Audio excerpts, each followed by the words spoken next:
po ako sa 99 store. Lahat ng bilihin dito ay hindi naman 99 cents. Basta mura siya compare sa ibang groceries. Dyan mura.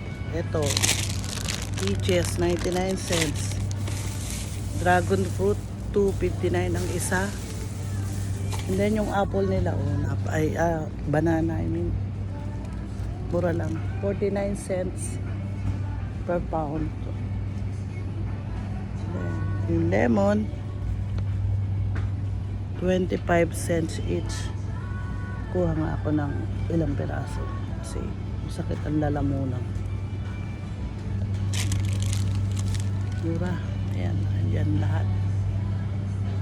Pero kailangan piliin din kasi minsan hindi na maganda yung quality. Sibuyas. Ito po ang pinakang murang store dito sa lugar namin. Mura siya.